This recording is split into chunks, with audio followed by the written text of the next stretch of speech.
दोस्तों लोग हमारे चैनल टारगेट विद अजय में आज की इस वीडियो में हम लोग यूपी पुलिस के लिए जो नवीन सर की हिंदी की जो अपडेटेड पुस्तक आई हुई है 2025 की, उससे हम लोग उसके एक एक टॉपिक का रिवीजन करने वाले हैं, जिसमें से हम लोगों के इस पुस्तक में सबसे पहला जो चैप्टर है भाषा का विकास एवं उपभाषा एवं बोलियों का है। और इस पुस्तक में टोटल चैप्टर की बात करते हैं तो इसमें टोटल 23 चैप्टर दिए गए हैं, जिनमें से हम लोग आज की इस क्लास में हम लोग भाषा का विकास, उपभाषा एवं बोलियों का रिवीजन कर लेंगे। और इसमें जो प्रीवियस ईयर में 2024 तक का जो क्वेश्चन आए हुए हैं वे सारे क्वेश्चन भी दिए हुए हैं, तो हम लोग उस क्वेश्चन को भी रिवीजन करेंगे। और इसके बाद नेक्स्ट वीडियो हम लोग वर्णमाला का, फिर उसके बाद मुहावरे लोग करते हैं, इसी तरह क्रमशः करके एक एक टॉपिक का रिवीजन करने वाले हैं। और जिनको भी ये पीडीएफ चाहिए, डिस्क्रिप्शन में टेलीग्राम का लिंक है, आप लोग वहाँ से इस पीडीएफ को डाउनलोड कर सकते हैं। तो आइए शुरू करते हैं इस वीडियो को। सबसे पहले हम लोग बात करते हैं भाषा का विकास, उपभाषा एवं बोलियों की। तो इसमें है सामान्यतः मनुष्य द्वारा बोली गई स्पष्ट ध्वनि को ही भाषा कहते हैं। भाषा शब्द की उत्पत्ति संस्कृत के भाष धातु से हुई, जिसका अर्थ होता है वाणी को स्पष्ट रूप से व्यक्त करना। भाषा के माध्यम से मनुष्य अपनी भावनाओं तथा विचार को व्यक्त करता है, अर्थात भाष्य व्यक्तवाची यानी कि मनुष्य द्वारा व्यक्त वाणी ही भाषा है। भाषा के माध्यम से ही हम अपने व दूसरों के भावों विचारों को व्यक्त या ग्रहण कर सकते हैं। भाषा की परिभाषा देना सरल नहीं है। भाषा वैज्ञानिकों ने इसकी अलग अलग परिभाषाएं दी है, लेकिन सभी में कुछ न कुछ त्रुटि पाई गई हैं। और वहीं पे स्पष्ट रूप में हम कह सकते हैं कि भाषा सामाजिक मनुष्यों के बीच भाव विचार बहस के पारस्परिक आदान प्रदान का एक अत्यंत महत्वपूर्ण माध्यम है। हिंदी के कुछ भाषा वैज्ञानिकों ने भाषा को अपने आधार पर व्यक्त करते हुए भाषा को निम्नलिखित लक्षण बताए हैं। सबसे पहले मंगलदेव शास्त्री ने बताया कि भाषा मनुष्यों की उस चेष्टा या व्यवहार को कहते हैं जिसमें से मनुष्य अपने उच्चारणोपयोगी शरीरावयवों से उच्चारण किए गए वर्णात्मक या व्यक्त शब्दों द्वारा अपने विचारों को पूरा करता है। वह शरीर के अंगों से अर्थात मुंह, जीभ, दांत आदि के माध्यम से प्रकट करता है। और वहीं पे डॉक्टर श्याम सुंदर दास के अनुसार मनुष्य और मनुष्यों के बीच वस्तुओं के विषय में अपनी इच्छा और मति का आदान प्रदान करने के लिए व्यक्त ध्वनि संकेतों का जो व्यवहार होता है उसे भाषा कहते हैं। और वहीं पे आचार्य देवेंद्र नाथ शर्मा के अनुसार उच्चारित ध्वनि संकेतों की सहायता से भाव विचार की पूर्ण अभिव्यक्त अथवा जिसकी सहायता से मनुष्य परस्पर विचार विनिमय या सहयोग करते हैं, उस यादृच्छ रूढ़ ध्वनि संकेत की प्रणाली को भाषा कहते हैं।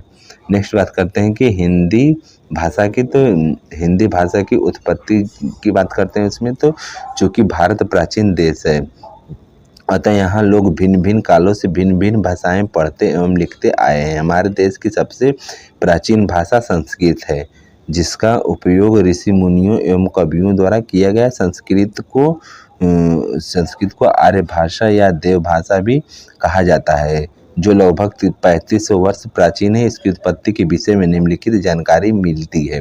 भारतीय आर्य भाषा संस्कृत को 3 कालों में बांटा गया है। उन 3 कालों की बात करते हैं तो सबसे पहले से पहले जो काल में बांटा गया है उसे प्राचीन भारतीय आर्य भाषा काल कहते हैं। 1500 ईसा पूर्व से 500 ईसा पूर्व तक है। फिर दूसरा जो है मध्यकालीन आर्य भाषा काल कहते हैं, ये 500 ईसा पूर्व से 1000 ईस्वी तक है। और इसके बाद जो तीसरा है आधुनिक आर्य भाषा काल, यह 1000 ईस्वी से आज तक प्रचलित है। और वहीं पे प्राचीन भारतीय आर्य भाषाएं की बात करते हैं तो इसके अंतर्गत वैदिक संस्कृत एवं लौकिक संस्कृत भाषाएं आती हैं। वैदिक संस्कृत का प्रयोग वेदों, उपनिषदों, आरण्यकों और ब्राह्मण ग्रंथों में हुआ है। यह 1500 ईस्वी पूर्व से 800 ईसा पूर्व तक की भाषा है। वैदिक संस्कृत के बाद जो भाषा विकसित हुई उसे लौकिक संस्कृत कहा गया। संस्कृत के कवियों वाल्मीकि, व्यास, श्रीहर्ष, कालिदास, बाणभट्ट, भारवी आदि ने अपने ग्रंथ इसी भाषा में लिखे हैं। लौकिक संस्कृत व्याकरण की दृष्टि से, शब्दावली की दृष्टि से वैदिक संस्कृत से भिन्न है।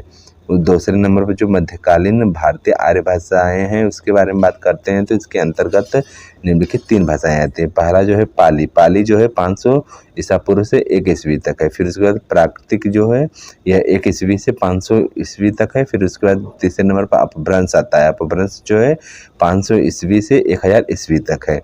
पाली बौद्ध धर्म की भाषा है जबकि प्राकृतिक जैन धर्म की भाषा है। प्राकृतिक का प्रयोग संस्कृत नाटकों में अधम पात्रों के द्वारा भी करवाया गया है। अपभ्रंश के कई क्षेत्रीय भेद थे जिनसे हिंदी तथा अन्य आधुनिक आर्य भाषाओं का विकास हुआ। इस विवेचन से स्पष्ट है कि आर्य भाषाओं का विकास निम्नलिखित क्रम में हुआ। सबसे पहले आर्य भाषाओं का विकास कैसे हुआ तो यह सबसे पहले संस्कृत आई, फिर उसके बाद पाली, फिर प्राकृतिक, फिर अपभ्रंश, फिर उसके बाद हिंदी एवं अन्य आधुनिक आर्य भाषाएं। इससे क्वेश्चन अलग अलग एग्जाम में इस क्रम से पूछा जाता है। उसके बाद नेक्स्ट है कि आधुनिक भाषाएं। आधुनिक भाषाएं की बात करते हैं तो आधुनिक भारतीय भाषाओं का इतिहास दीर्घकालिक है। इसके आरंभ का वस्तुतः कोई निश्चित समय नहीं है तथा विद्वानों में इस पर पर्याप्त मतभेद है। फिर भी अध्ययन में सुविधा की दृष्टि से हम इसका आरंभ प्रथम शताब्दी ईस्वी से मान सकते हैं। यहाँ आधुनिक हिंदी का विवरण इस प्रकार से है। पहला, भारत में 2 परिवारों की भाषाएं मुख्य रूप से बोली जाती हैं। आर्य परिवार की भाषाएं, द्रविड़ परिवार की भाषाएं। और दूसरा, आर्य परिवार की भाषाएं उत्तर भारत में तथा द्रविड़ परिवार की भाषाएं जो हैं यह दक्षिण भारत में बोली जाती हैं। फिर उसके बाद नेक्स्ट है कि आधुनिक भारतीय आर्य भाषाएं जो हैं इसमें सिंधी, पंजाबी, हिंदी, मराठी, गुजराती, बंगला, उड़िया और असमिया आता है। फिर चौथे नंबर पे भारत की प्राचीनतम भाषा वैदिक संस्कृत है। हिंदी से ठीक पहले की भाषा अपभ्रंश है और संस्कृत नहीं है। 5वें नंबर पर हिंदी का विकास सामान्यतः 1000 ईस्वी के आसपास हुआ, अर्थात हिंदी अब से लगभग 1000 वर्ष पुरानी भाषा है। द्रविड़ भाषाएं दक्षिण भारत में बोली जाती हैं जिनका क्षेत्र इस प्रकार है। जो तेलुगु है या आंध्र प्रदेश में बोली जाती है और कन्नड़ जो है कर्नाटका में बोली जाती है। वहीं पे तमिल जो है तमिलनाडु में बोली जाती है और मलयालम जो है केरल में बोली जाती है। उसके बाद नेक्स्ट है कि संघ की राजभाषा एवं लिपि, तो यह भारत में अनेक भाषाएं बोली जाती हैं। ऐसी स्थिति में सरकारी कामकाज के लिए किसी एक भाषा को चुनना बड़ा कठिन कार्य था। संविधान सभा ने 14 सितंबर 1949 को यह प्रस्ताव पास किया कि संघ की राजभाषा हिंदी और लिपि देवनागरी होगी। यह प्रस्ताव भारतीय संविधान के भाग 17 के अनुच्छेद 343 फर्स्ट में स्वीकृत हुआ। भारतीय संविधान 26 जनवरी 1950 से लागू हुआ और तब से ही हिंदी हमारे देश की राजभाषा अर्थात सरकारी कामकाज की भाषा है। और वहीं पर राजभाषा संबंधी प्रावधान भारतीय संविधान के भाग 17 में अनुच्छेद 343 से 351 तक है। इस अनुच्छेद में केंद्र सरकार के उन दायित्वों का भी उल्लेख है जो हिंदी के प्रचार प्रसार के लिए उसे करने हैं। राजभाषा आयोग 1955 और राजभाषा अधिनियम 1976 इन्हीं दायित्वों का पालन करते हुए केंद्र सरकार ने बनाया था। नेक्स्ट है कि यह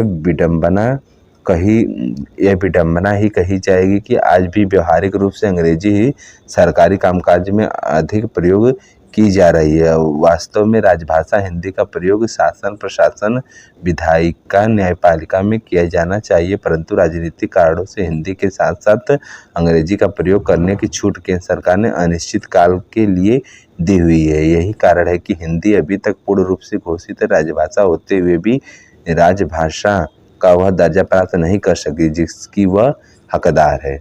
नेक्स्ट है कि राजभाषा हिंदी के बारे में, किसी देश के बहुसंख्यक लोगों की भाषा राष्ट्र भाषा या फिर राजभाषा का स्थान पा लेती है। हिंदी भारत के बहुसंख्यक लोगों की भाषा है। भारत में बोली जाने वाली कोई दूसरी भाषा इतने लोगों द्वारा नहीं बोली जाती जितने लोग हिंदी बोलते हैं। हमारे देश के राष्ट्रीय नेताओं ने हिंदी भाषा को राजभाषा का गौरव प्रदान किया है, न कि राष्ट्र भाषा का। और वहीं पर संविधान के अनुसार हिंदी भारत की राष्ट्रभाषा न होकर राजभाषा यानी कि ऑफिशियल लैंग्वेज है और वैधानिक दृष्टि से इसे राजभाषा कहना चाहिए, न कि राष्ट्रभाषा। भ्रम से प्रायः हिंदी राष्ट्रभाषा समझी जाती है।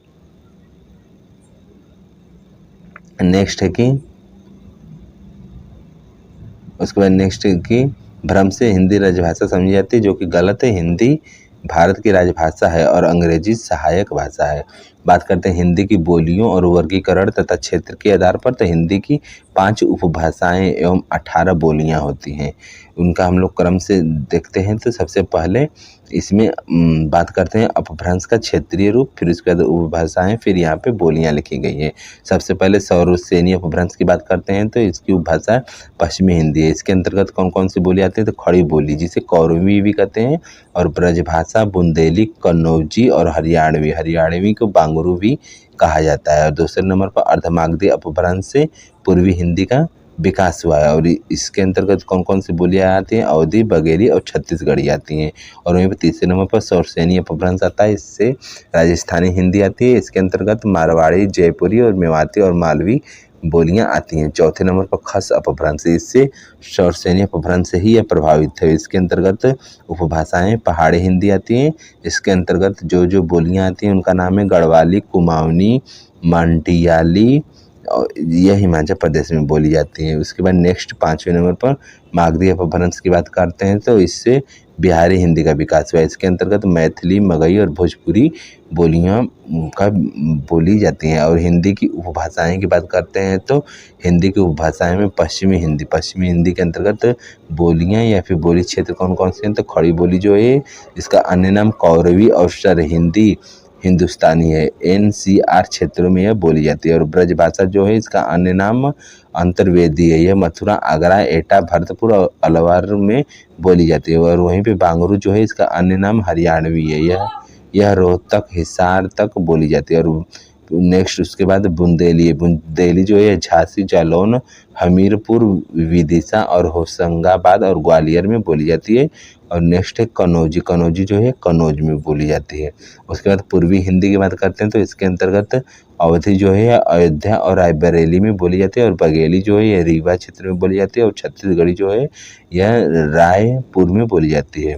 नेक्स्ट है कि राजस्थानी हिंदी के अंतर्गत जयपुरी जो है जयपुर में बोली जाती है, मेवाती में बोली जाती है, मालवी उज्जैन में बोलते हैं, और मारवाड़ी जो है जोधपुर और बीकानेर के क्षेत्रों में बोली जाती है। और वहीं पे पहाड़ी हिंदी की बात करते हैं, तो इसके अंतर्गत गढ़वाली जो है यह टिहरी गढ़वाल में बोली जाती है। और कुमाऊनी जो है नैनीताल और अल्मोड़ा क्षेत्र में बोली जाती है। और वहीं पे कुल्लई जिसे मंडियाली कहते हैं, ये भिंड हिमाचल प्रदेश में बोली जाती है। नेक्स्ट है बिहारी हिंदी, इसके अंतर्गत मगही जो है यह पटना और गया में बोला जाता है। और भोजपुरी जो है यह पूर्वी उत्तर प्रदेश और मिर्जापुर, गोरखपुर और जौनपुर में बोली जाती है। और वहीं पे मैथिली जो है दरभंगा, मुंगेर में बोली जाती है। उसके बाद नेक्स्ट महत्वपूर्ण तथ्यों की बात करते हैं, तो इसके अंतर्गत महत्वपूर्ण तथ्यों में है कि हिंदी की 5 उपभाषाएं एवं 18 बोलियां हैं। और वहीं पे खड़ी बोली का एक अन्य नाम कौरवी भी है। और बांगरू को हरियाणवी भी कहा जाता है। और जयपुरी को ढूंढानी भी कहते हैं। और हरियाणवी, कौरवी और दक्षिणी बोलियां आकार बहुला है। और वहीं पे ब्रज, बुंदेली और कन्नौजी ओकार बहुला बोली है। और वहीं पे अवधी उत्तर कौशल में बोली जाती है। और छत्तीसगढ़ी दक्षिण कौशल की बोली है। नेक्स्ट है कि डॉक्टर सुनीत कुमार चटर्जी ने भीती को राजस्थानी उपभाषा की बोली माना है। भीली जो है भीली बोली राजस्थान, मध्य प्रदेश तथा गुजरात के सीमावर्ती प्रदेशों में बोली जाती है। और वहीं पे हिंदी दिवस 14 सितंबर को मनाया था। और विश्व हिंदी दिवस 10 जनवरी तथा अंतर्राष्ट्रीय मातृभाषा दिवस 21 फरवरी को मनाया जाता है। और नेक्स्ट है कि हिंदी भारोपीय भाषा परिवार का हिस्सा है। और यह मूल संविधान में 14 भाषाएं थी, और लेकिन वर्तमान में संविधान में टोटल 22 भाषाएं हैं। नेक्स्ट हम लोग प्रीवियस ईयर क्वेश्चन की बात करते हैं, तो इसमें जो प्रीवियस ईयर में क्वेश्चन 2024 तक में आए हुए हैं उसका हम लोग रिवीजन करते हैं। तो सबसे पहला क्वेश्चन है कि निम्नलिखित में से कौन सी भाषा पश्चिमी हिंदी से संबंध रखती है। तो पश्चिमी हिंदी से संबंध रखने वाली भाषा का नाम है बांगरू। और नेक्स्ट है कि हिंदी भाषा किस भाषा से उत्पन्न हुई है। तो हिंदी भाषा जो है यह अपभ्रंश से उत्पन्न हुई है। नेक्स्ट तीसरा क्वेश्चन है कि बिहारी हिंदी का विकास निम्न में से किस भाषा से हुआ है। तो बिहारी हिंदी का विकास निम्न में से किस भाषा से हुआ है। तो यह मागधी अपभ्रंश से हुआ है। नेक्स्ट चौथा क्वेश्चन है कि अवधी बोली का अन्य नाम है। तो अवधी बोली का अन्य नाम बनाफरी अवधी का अन्य नाम है। और वहीं पे नेक्स्ट 5वां क्वेश्चन है कि भारतीय संविधान में 22 भाषाओं को आधिकारिक भाषा का दर्जा दिया गया है, जिसमें यह भाषा शामिल नहीं है, तो इसमें भोजपुरी भाषा को शामिल नहीं किया गया है। यह question UP jail warder fireman 2020 में पूछा गया है। छठा क्वेश्चन कि मगही किस उपभाषा की बोली है, तो मगही जो है यह बिहारी हिंदी उपभाषा की बोली है। और वहीं 7वां क्वेश्चन की खड़ी बोली किस अपभ्रंश से विकसित हुई है, तो यह जो खड़ी बोली है यह सौरसेनी अपभ्रंश से विकसित हुई है। और वहीं पे क्वेश्चन नंबर 8 है कि देवनागरी लिपि का सर्वप्रथम प्रयोग कहाँ हुआ था, तो जो देवनागरी लिपि का सर्वप्रथम प्रयोग राजा जयभट्ट के शिलालेखों में हुआ था, तो इसका ऑप्शन नंबर डी सही हो जाएगा। और वहीं क्वेश्चन नंबर 9 है कि हिंदी दिवस किस दिन मनाया जाता है, तो हिंदी दिवस जो है 14 सितंबर को मनाया जाता है। और 10वां क्वेश्चन है कि भारतीय संविधान किस अनुच्छेद में राजभाषा संबंधी प्रावधानों का उल्लेख है, तो 343 से 351 तक है। 11वां क्वेश्चन है कि अवधि का उद्गम किस अपभ्रंश से हुआ है, तो अवधि का उद्गम जो है अवधि का उद्गम किस अपभ्रंश से हुआ है, अवधि का उद्गम जो है अर्धमागधी अपभ्रंश से हुआ है। और वहीं पे क्वेश्चन नंबर 12 है कि नागरिक परिचारी सभा का स्थापना वर्ष कब है, तो यह 1893 ईस्वी में इसका स्थापना वर्ष है। उसके बाद क्वेश्चन नंबर 13 है कि भारतीय संविधान में हिंदी को मान्यता कब मिली थी, तो हिंदी की जो है मान्यता 14 सितंबर 1949 को मिली थी। और वहीं पे नेक्स्ट क्वेश्चन है 14वां है कि इनमें कौन सी बोली पूर्वी हिंदी की नहीं है, तो पूर्वी हिंदी के अंतर्गत अवधी, बघेली और छत्तीसगढ़ी आती है, तो अर्थात इसमें जो है बिहारी जो है यह नहीं है।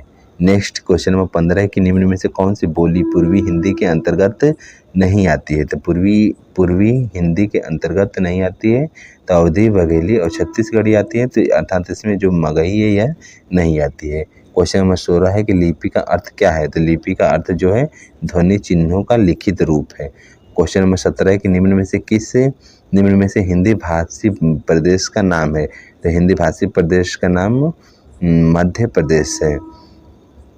नेक्स्ट क्वेश्चन नंबर 18 है कि हिंदी भाषा के विकास का सही अनुक्रम कौन सा है, तो हिंदी भाषा का विकास का सही अनुक्रम है पाली, प्राकृतिक, अपभ्रंश और हिंदी है।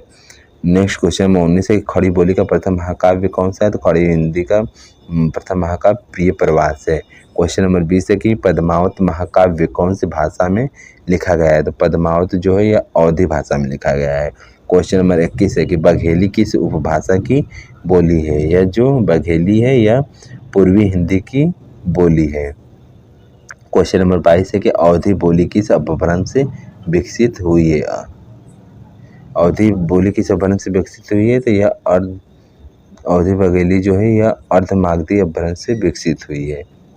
क्वेश्चन नंबर 23 है कि कन्नड़ का संबंध किस भाषा परिवार से, तो यह द्रविड़ भाषा परिवार से है।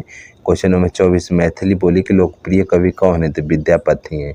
25वां क्वेश्चन है कि निम्न में से कौन भारोपीय परिवार की भाषा नहीं है, तो भारोपीय परिवार की भाषा निम्न से कौन सी नहीं है, तो इनमें से भारोपीय भाषा परिवार की भाषा हिंदी नहीं है। आप लोग इसका आंसर कमेंट में बताइएगा, मुझे इसमें डाउट है। नेक्स्ट क्वेश्चन नंबर 26 है कि अंगिका किस राज्य की बोली है, तो यह अंगिका जो है यह अंगिका बिहार में बोली जाती है। क्वेश्चन नंबर 27 है कि पंजाबी की लिपि कौन सी है, तो पंजाबी की लिपि जो है यह गुरुमुखी लिपि है। नेक्स्ट क्वेश्चन नंबर 28 की बात करते हैं, तो मध्यकालीन भारतीय आर्य भाषा काल निम्न में से कौन सा था, तो मध्यकालीन आर्य भाषा काल जो है 500 ईस्वी से 1000 ईस्वी तक था। क्वेश्चन नंबर 29 है कि कबीरदास की भाषा कौन सी थी, तो सदुक्कड़ी थी। क्वेश्चन नंबर 30 तुलसीकृत कवितावली, विनय पत्रिका और गीतावली की भाषा कौन सी है, तो ब्रज भाषा में लिखी गई है। क्वेश्चन नंबर 31 है कि कौरवी किस बोली को कहा जाता है, यह जो कौरवी किस बोली को कहा जाता है, तो यह खड़ी बोली को कौरवी नाम से भी जाना जाता है। क्वेश्चन नंबर 32 है कि हिंदी की आदि जननी किसे कहा जाता है, तो हिंदी के आदि जननी जो है यह संस्कृत को ही कहा जाता है। क्वेश्चन नंबर 33 है कि वर्ष 1955 ईस्वी में गठित प्रथम राजभाषा आयोग के अध्यक्ष कौन थे, तो बीजी खेर थे। क्वेश्चन नंबर 34 है कि ब्रजबुली नाम से जानी जाती है, तो ब्रजबुली नाम से पुरानी बांग्ला को जाना जाता है। नेक्स्ट क्वेश्चन नंबर 35 है कि हिंदी भाषा किस लिपि में लिखी जाती है, तो यह जो हिंदी भाषा जो है यह देवनागरी लिपि में लिखी जाती है। नेक्स्ट क्वेश्चन नंबर 36 है कि वर्तमान हिंदी का प्रचलित रूप है, तो वर्तमान हिंदी का जो प्रचलित रूप है यह खड़ी बोली है। नेक्स्ट क्वेश्चन नंबर लास्ट है कि 37वां है, दक्षिण भारत हिंदी प्रचार सभा का मुख्यालय कहाँ है? तो ये चेन्नई में स्थित है।